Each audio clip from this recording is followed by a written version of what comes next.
The feudal system. Feudalism in European history was one of the most important institutions of the Middle Ages, a form of society and government based on the ownership of land. Feudalism developed rapidly after the breaking up of Charlemagne's great empire, for all classes were glad to put themselves under protection of a system that would save them from the lawlessness that then prevailed. Kings and princes gave over their estates to feudal lords, who in turn granted sections of land to lesser tenants, and so on down. The vassal, or liegeman, was the person who received such land, made pledges of loyalty, military service, and other aid to his lord, and the lord, in turn, promised his vassal counsel and protection. The lowest in the rank of several classes, and forming the great bulk of the population, were the serfs, who were bound to the soil and who passed with the land when it changed masters. The common people opposed feudalism because it gave them no opportunity to advance. The kings hated it because it restricted their power. During the period of the Holy Wars, large numbers of feudal lords lost their lives and others lost their fortunes and their estates, which so weakened the power of nobility that the system received a crushing blow. Owing to the decay of commerce and industry, land had become practically the only form of wealth in the early medieval era. The king, who in theory was absolute owner of the soil, would pay his officials for their services by giving them the use of a certain amount of land. In the same way, one who had received large estates would parcel them out among his followers in return for their support.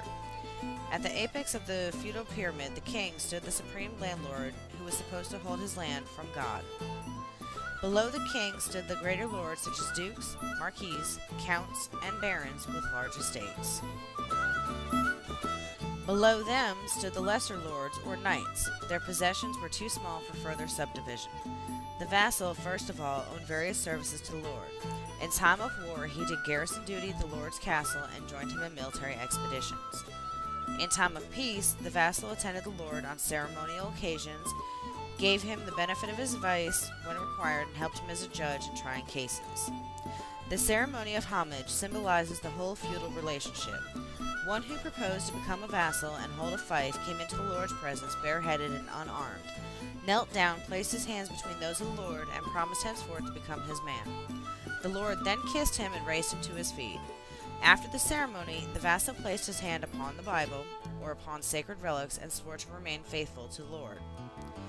This was the oath of fealty. The lord then gave the vassal some object: a stick, a clod of earth, a lance, or a glove, in token of the fief with the possession of which he was now invested. Feudalism was not only a system of local government, it was also a system of local justice. Knights, barons, counts, and dukes had their separate courts, and the king held his court above all. Cases arising on the lord's estate were tried before him and the vassals whom he called to his assistance in giving justice. Since most wrongs could be atoned for by a payment of a fine, the conduct of justice on a large fief produced a considerable income. The nobles, accordingly, regarded their judicial rights as a valuable property, which they were loath to surrender to the state. The law followed in a feudal court was largely based on old Germanic customs. The court did not act in public interest as with us, but waited until the plaintiff requested its service.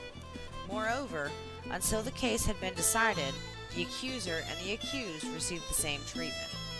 Both were imprisoned, and the plaintiff who lost his case suffered the same penalty which the defendant, as he had been found guilty, would have undergone. The outward mark of feudalism was the castle. The French form of the word is chateau, where the lord resided and from which he ruled his fief. In its earliest form, the castle was simply a wooden block house placed on a mountain and surrounded by a stockade known as a motte and bailey. About the beginning of the 12th century, the nobles began to build in stone, which would better resist fire and the assault of besiegers. A stone castle consisted at first of a single tower, or square, or round, with thick walls, few windows, and often with only one room to each story. As engineering skill increased, several towers were built and were connected by the outer and inner walls. The castle thus became a group of fortifications which might cover a wide area. Life within the castle was very dull. There were some games, especially chess, which the nobles learned from the Muslims. Banqueting, however, formed the chief indoor amusement. The lord and his retainers sat down to a gluttonous feast, and as they ate and drank, watched the pranks of a professional jester, or listened to songs and music of minstrels, or maybe heard with wonder the tales of far-off countries brought by some returning traveler. Outside the castle walls, a common sport was hunting in the forest, and game preserves attached to every estate. Deer, bear, and wild boar were hunted with hounds. For smaller animals, trained hawks or falcons were employed. But the nobles, as we have just seen, found fighting their chief outdoor occupation and pastime. To play a great game was the description of a battle. The prevalence of war in feudal times made the use of arms a profession requiring special training. A nobleman's son served for a number of years, first as a page, then as a squire in his father's castle, or in that of some other lord. He would learn to manage a horse, climb a scaling ladder, to wield a sword, battle axe, and a lance. He also waited on the lord's table, assisted him at his toilet, followed him in the chase, and attended him in battle. This apprenticeship usually lasted from 5 to 7 years. When the young noble became of age, he might be made a knight if he deserved the honor and could afford the expense. The ceremony of conferring knighthood was often the most elaborate. The candidate fasted, took a bath, the symbol of purification, and passed the eve of his admission in prayer. He confessed his sins, went to Mass, and listened to a sermon on the duties of knighthood. When this ended, his father, or the noble who had brought him up, girded him with a sword, gave him the accolade, that is, a blow on the neck or shoulder, at the same time saying, "Be thou a good knight." Then the youth, clad in shining armor and wearing golden spurs, mounted his horse and exhibited his skills at warlike exercises.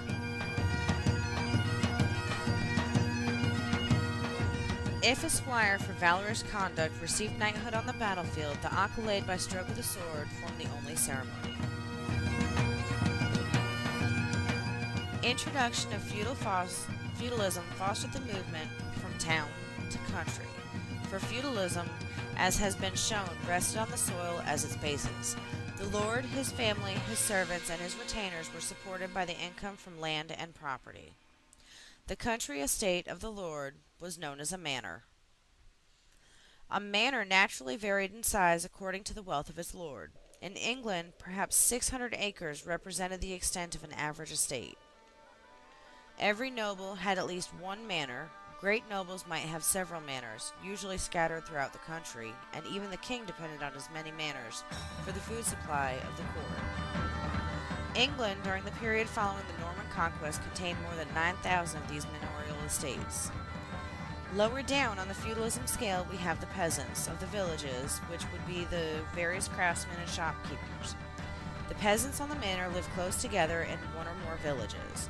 Their small, thatch-roofed, and one-roomed houses would be grouped about an open space called the green, or on both sides of a single narrow road. The only important buildings were that of the parish church, the parsonage, a mill, if a stream ran through the manor, and possibly a blacksmith shop. The population of one of these villages often did not exceed 100 souls. Perhaps the most striking feature of a medieval village was its self-sufficiency. The inhabitants tried to produce at home everything they required in order to avoid the uncertainty and expensive trade. The land gave them their food, the forest provided them with wood for homes and furniture, they made their own clothes of flax, wool, and leather. Their meal and flour were ground at the village mill, and the village smithy, their farm implements were manufactured. Life in a medieval village was rude and rough. The peasants labored from sunrise to sunset, ate coarse there, lived in huts, and suffered from frequent pestilence. They are often the helpless prey of feudal nobles. If the lord happened to be a quarrelsome man, given to fighting with his neighbors, they might see their land ravaged, their cattle driven off, their villages burned, and might themselves be slain. Even under peaceful conditions, the narrow, shut-in life of the manor could not be otherwise degrading. Yet there is another side to the picture. If the peasants had a just and generous lord, they probably led a fairly comfortable existence. Except when crops failed, they had an abundance of food and possibly wine or cider to drink. They shared a common life and work of the fields and the sports of the village green and in the service of the parish church. They enjoyed many holidays, as it has been estimated that, besides Sunday, about 8 weeks in every year were free from work. Festivities at Christmas, Easter, and May Day, at the end of plowing and completion of harvest, gave relief to the monotony of the daily round of life. Perhaps these medieval peasants were not much worse off than the agricultural laborers in most countries of modern Europe. Serfdom represented a stage between slavery and freedom. A slave belonging to his master, it was bought and sold like other chattel. A serf had a higher position, and he could not be sold apart from the land, nor could his holding be taken from him. He was fixed to the soil. On the other hand, a serf ranked lower than a free man because he cannot change his abode nor marry outside the manor, nor bequeath his goods without the permission of the lord. The serf did not receive his land as a free gift for the use of it. He owned certain duties to his master. These took chiefly the form of personal services. He must labor on the lord's domain for two or 3 days each week, and especially the busy seasons such as plowing and harvesting. He must do extra work. At least half his time was usually demanded by the lord.